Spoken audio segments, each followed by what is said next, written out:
Well, it's no Violent Night, but I feel like this one will hold me over at least until the sequel to that comes out.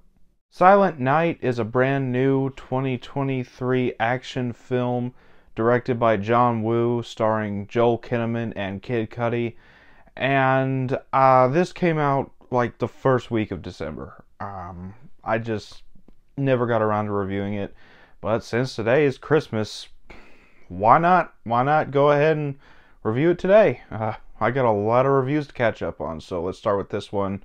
Yeah, let's go ahead and start this review off, starting off with the good.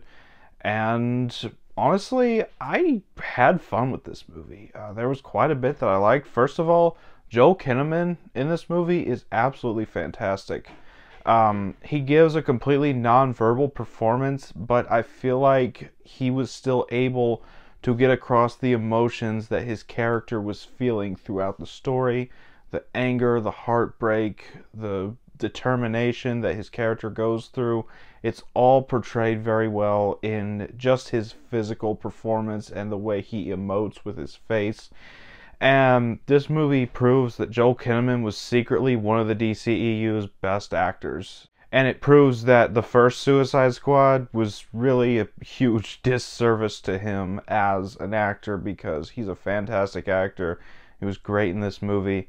And then you got Kid Cudi in this movie as well. And he's originally a singer, but the past few movie roles I've seen him in, I've been pretty impressed with his acting skills. So I'm really excited to see where his acting goes from here. I really did like him in this movie. He doesn't do a whole lot, but when he comes in the third act and he helps Joel Kinnaman out, he's kind of a badass, and I really liked his character. And the action sequences are fantastic. I love the action sequences. Now, there's a little bit of a negative with how some of the action was handled. I'll get to that later.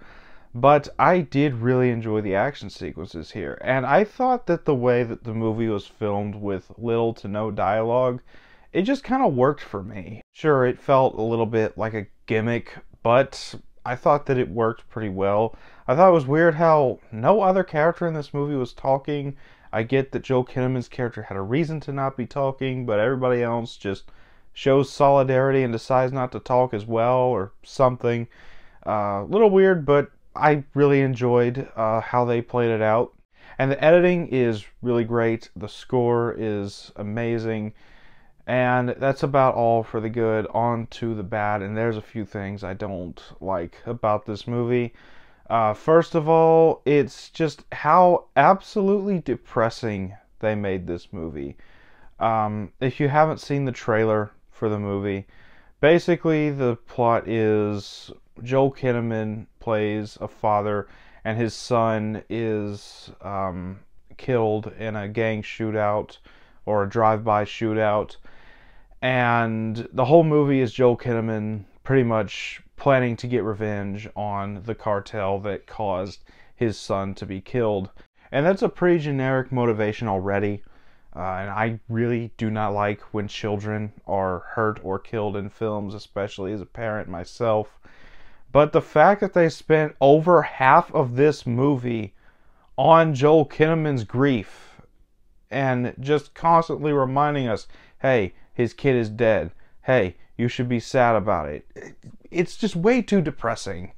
By the point we get to the action, I'm like, okay, you've sold us on this guy's grief. Show us some action. Show us a little bit of fun in this Christmas action movie.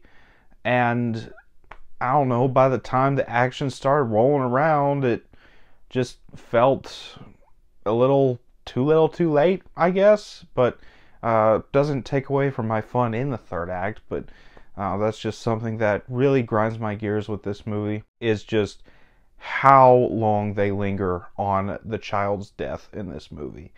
And also, the villain in this movie, I honestly could not tell you a single thing about this character. I don't know his name. All I could tell you was that he had like a spiderweb tattoo on the side of his face. And that's about it. The villain was completely forgettable.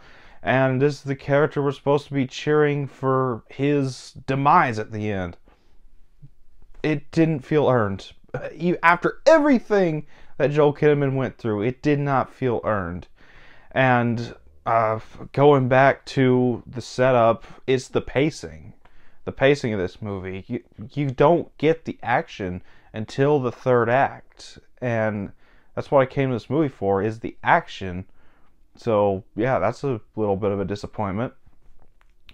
And also, this isn't really a negative, but something that I just want to address. This movie is marketed as a Christmas action film. And there's barely anything to do with Christmas. The main villain wears a Santa suit, and Joel Kinnaman wears a Christmas sweater at the beginning of the movie, and the action takes place on Christmas Eve. That's literally it. This is what people who don't want to say Die Hard is a Christmas movie think Die Hard is. Because Die Hard, the Christmas setting actually drives the story. This movie just so happens to take place during the Christmas season. There's literally nothing making this a Christmas movie, so that's just something I had to address here. But that's about all for the bad. On to the final thoughts. I didn't hate this movie. I liked it a lot more than most people did. Silent Night is a fun action film, maybe a little too slow and depressing at times, but I'm still going to give it a 7 out of 10. So that was my thoughts on Silent Night. Have you seen this movie yet? Let me know down in the comments what you thought about it if you have seen it. As always, if you enjoyed this video, don't forget to like, comment, subscribe, and I'll see you all next time.